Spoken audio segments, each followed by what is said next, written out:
बे समाव स्टुडिअ दं आं जेंग्रें नार्जारी। अशोक बसुमतारी बिथाङा गावनि नाजानायजों मोजांनिफ्राय मोजांसिन गला फसंनो हादों।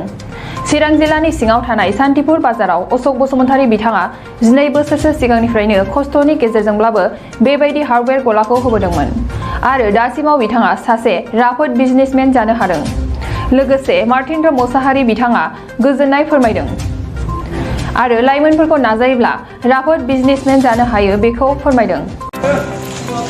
सार नोंथाङा गोबाव समनिफ्राय दखान होनानै आरो दिनै देरसिनै दखान गोदान खुलिबावनो हाबाय बेनि सायाव माबायदि गोजोननाय? ओरैनोथ' मोजां जाहैबाय, साबसिननिफ्राय साबसिन हामसिन जाहैबाय आरो बेनिफ्राय साबसिन नाजाबावनोसै। नोंथांनि दखानाव मा मोननाय जायो? आंनियावथ' इटा, सिमेन्ट, रड, थिं, रं मथा-मथि एभ्रिथिं मोनजोबनाय जायो। औ एभ्रिथिं। बेसेसो बोसोर जाखो? मथा-मथि 12 बोसोर जाबाय आं, 12 बोसोर गासै। बे ओनसोलाव नोंखौ मोजां मोनग्रा नोंनाव बायदिसिना थिं, बायदिसिना पस्ट, सिमेन्ट लांग्रा कास्टमारफोर दङ।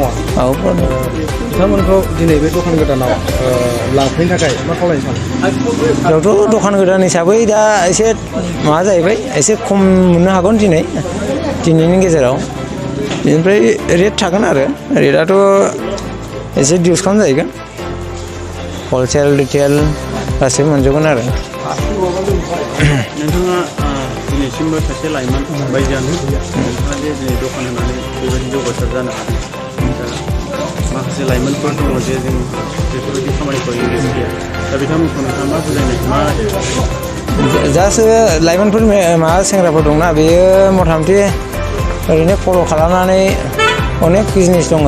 जेनेबा हार्डवेयर नङाबाबो दस्रा गुबुन दङ, गस्ला दखान, बिदिनो स्टेसनारि दखान, अनेक बिजनेस दं आरो बेखौ सोलोंनानै लानो हागोन आरो बेखौ।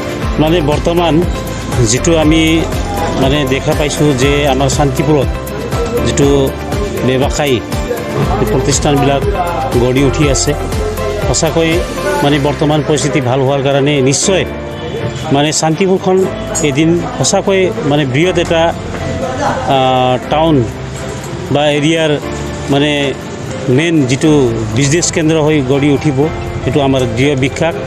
আৰু আজি যিহেতু আমাৰ নতুন ব্যৱসায়ী ভাইটিসকলে আজি যেনেকৈ ধৰক অশোক বসুমতাৰী, তেওঁ যিটো আজি আমি উদ্বোধন কৰিলোঁ নতুন দোকানখন, তেওঁ মানে সপোন আছিল যে আমি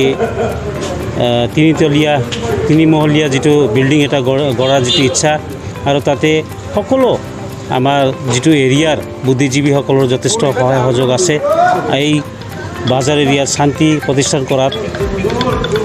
আৰু লগতে আমাৰ যিটো শান্তিপুৰ বজাৰ কমিটিৰ প্ৰেছিডেণ্ট কমল নাৰ্জাৰীৰ নেতৃত্বত বৰ্তমান কমিটিখনে বহুত মানে প্ৰতিষ্ঠানক মানে ব্যৱসায়ীসকলক সহায় সহযোগ কৰি যিটো এনেকুৱা নতুন নতুন যিটো উদ্যম প্ৰতিষ্ঠানবিলাক ব্যৱসায়ীবিলাক ডাঙৰ কৰাৰ কাৰণে যিটো এটা প্ৰচেষ্টা, তেওঁলোকৰ প্ৰচেষ্টাত আমিও সহায় সহযোগ যথেষ্ট কৰিবলৈ পাইছোঁ। ইয়াতে আমি নথি আনন্দিত। স্যার আপনি বিশ্বাস কৰিব পাৰেনে তাক মানে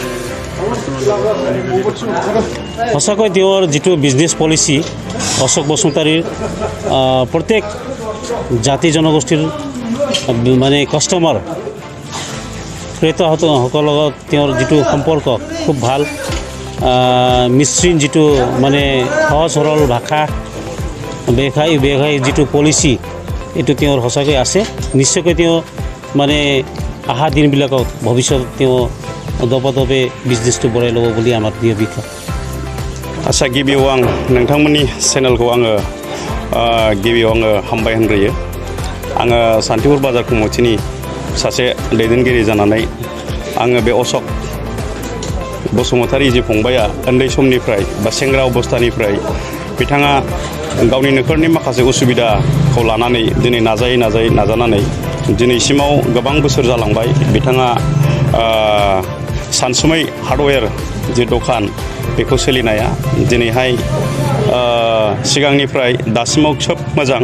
दिनैहाय दखानखौ बियो जोंनि बे ओनसोलाव शान्तिपुर ओनसोलाव साबसिन होनबाबो बांद्राय बुंनाय जानाय नङा जों बेखौनो बुंनांगोन बिथाङा जि नाजानानै दिनैनि दिनाव जि बेबायदि दखान बानायनो हाबाय जि बिल्डिं प्रसेस खालामनो हाबाय थिग बेजों लोगोसे बिथांबादि अशोक बसुमतारी बादि आङो बे ओनसोलाव बे सान्तिपुर ओनसोलाव साफ्रोमबो दखानदार बिथांमोनखौ बिजनेसमेन बिथांमोनखौ आं खावलायो जाहाथे बेबादिनो बिथांबादिनो नाजानानै मोजां इयुनाव बेबादिनो गावनि जिउ आरो न'खर खुंलांनायाव बेबादिनो बयबो लैहोर लैहोर बेबादिनो गावनि साननाय एबा हनायखौ मोनसे बिजनेस हिसाबै लाङो आं बेखौ आसा खालामो रायजोआ बेजों मा सुबिदा दं बेफोरबायदि दखानदार जोंनि ओनसोलाव हार्डवेयर होनोबा बेनो सिगां होननानै जों बुंनो हायो बिथांनि जि दखान बे हार्डवेयर जि दखान बेजों जों खाथि खाला बा बे ओनसोलनि रायजो राजाफोरा गोबां मुलाम्फा जादों बिथाङाबो मुलाम्फा जादों आरो जोंबो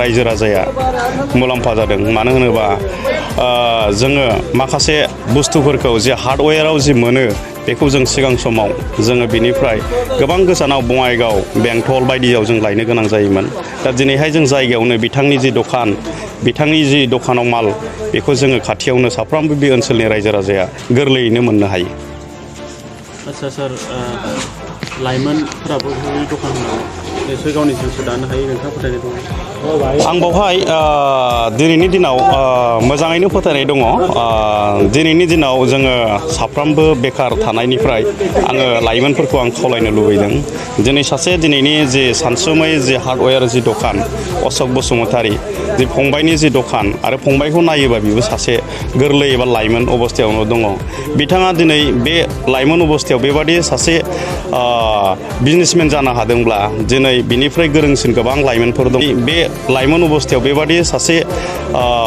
बिजनेसमेन जानो हादोंब्ला दिनै बिनिफ्राय गोरोंसिन गोबां लाइमोनफोर दङ आरो गोरोंसिन आरो बिदिनो फरायनाय बिदिनो बेखार जानानै थानाय गोबां लाइमोनफोर दङ बिथांमोनाबो दिनै बेबादि हायैनि जेबो माने गैया आं बेखौ सानो आं बेखौनो आं खावलायहरनो लुबैयो मानो होनोबा साफ्रोमबो लाइमोनफोरा गावनि बिमा बिफाखौ आसा खालामालासिनो गावबो साखाफारा जानानै इयुनाव गावनि जिउखौ दालांनायाव मदद मोनगोन आं बेखौ आसा खालामनानै बयखौबो लाइमोनखौ आं खावलायहरो जाहाथे बेफोरबायदि बिजनेस लाइनाव क'क्राझार गोजोननि नोगोर तितागुरि part 2 opposite NRL petrol पाम्पआव Rishi Kumar मोसाहारिनि फ्ल'रिस्ट nursery बे नार्सारियाव बायदि रोखोमनि समायना बिबारफोरखौ फालांगि महरै खम बेसेनावनो नोंथांमोनहा मोननो हायो ऋषि कुमार मोसाहारिनि फ्ल'रिस्ट नार्सारियाव गासैबो रोखोमनि बिबार गायनायाव गोनांथि जानाय आगजुखौ गोरलैयैनो मोननो हायो बेसेन लायाबालासिनो न'सिम दैथायहरनायनिबो खाबु दङ